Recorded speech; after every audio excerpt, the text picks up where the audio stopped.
Today is Friday, Parashat Vayikra. We're learning from Chok L'Yisrael, the Mussar for today. Remiyah yeshba shte ra'ot gedolot. Remiyah is deceit. To be deceitful has two great evils. Ha'echad shehu ke'inyan ha'sheker v'chanufa. Number one, it is similar to falsehood and flattery, which are subjects that we dealt with in the Mussar of this week earlier. So therefore, first thing, deceit is similar to falsehood and flattery. Vasheni, and the second one, kehu ke'inyan ha'geneva, it is like theft, va'ona'ah, and wrongdoing, such as like overcharging or undercharging somebody. So when you deceive someone, you're deceitful to someone, you deceive someone, it is a type of stealing.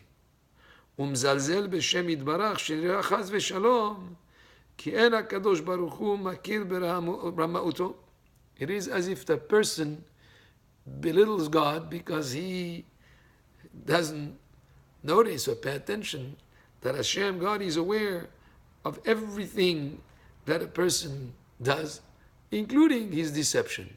So if a person is being deceitful, not only is it like falsehood and flattery, it is also like stealing, and it's somewhat like denying the chas v'shalom, the presence of Hashem, knowing everything that a person does. Uchtiv, the pasuk says, "Velo tonu ish et amito v'yareta me'elokecha." The pasuk says, "Do not be deceitful to one of another, and you must fear Hashem." Why is the pasuk "you must fear Hashem" included in this idea of not to be deceitful or wrongdoing to someone? Because Hashem is aware of everything that you do and whatever you have in mind.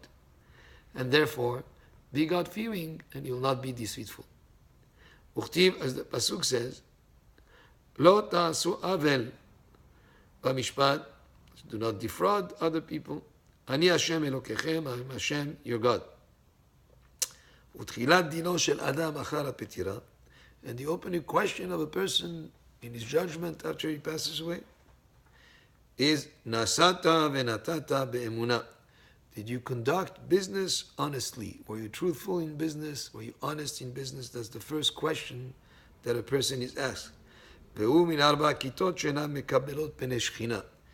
This is one of the four categories of people who will not be received by the divine presence.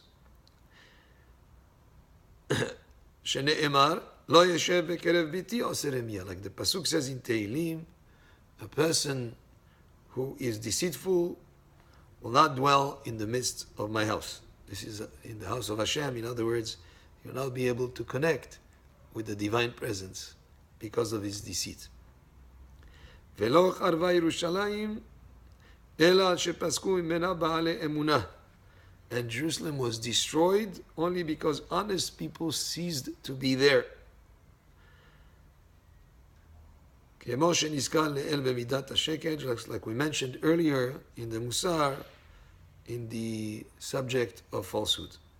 Uchtiv, and there's another pasuk also in Tehillim, Hashem mi yagur be'olecha, Hashem who will dwell in your tent, and the continuation there is vedover emet bilavo, a person who speaks truth in his heart.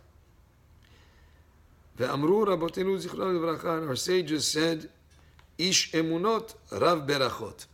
A person who's a man of faithfulness, he will have many blessings. Many blessings. So, it's an interesting statement I heard once. The letters of the Hebrew alphabet is Aleph, Bet, Gimel, Dalet. That's the first four letters of the alphabet. Aleph is for emunah. Bet is for beracha. If there is faith, if you're truthful, if you have the opposite of this, of being deceitful, person of trust, emunah, he gets beracha, he gets blessing. Gimel, dalet. Gimel is gezel, is stealing. Dalet, it has to do with dalut, which means poverty. And stealing brings a person to poverty, and this is the idea also regarding being deceitful. So a person who is a person of faithfulness is a person who will have many blessings. Ze hanoseh v'noten ve'emunah. It's a person who does business honestly. Shenechasav mitrabim that his assets, his property will increase. And many times you see people that they think in the short run they're going to benefit by being not truthful and being not honest in business. They may benefit in the short run, but eventually it catches up with them. But when a person is a person of trust, of faith, he does things in an honest manner, then he'll get blessings and his assets will increase. והקדוש ברוך הוא מזמין לו פרנסתו, and Hashem will bring him his livelihood, will give him good parnasa. ולא עוד אלא שנקרא צדיק, not just that, he's called also a righteous person, שנאמר וצדיק באמונתו יחיה. Just like the pasuk in Habakkuk says, and a righteous person will live with his faithfulness. ואמרו רבותינו זברכה תרי"ג מצוותיהן, our rabbi said in Masechet Makot there, they said there are 613 mitzvot, ובא Habakkuk, and Habakkuk the prophet, he came Bittan, and he summarized them into one, שנאמר וצדיק באמונתו יחיה, and the righteous will live with his faithfulness. There is more than one meaning here. Either emunah, faith in Hashem, and that's the main pillar of all the rest of the mitzvot. So when Habakkuk made this as the main principle of the mitzvot, that's one idea. The other idea, tzaddik be'emunato yichyeh, is when a person is righteous and honest and faithful in his business, he will live by that, and he will bring him many blessings.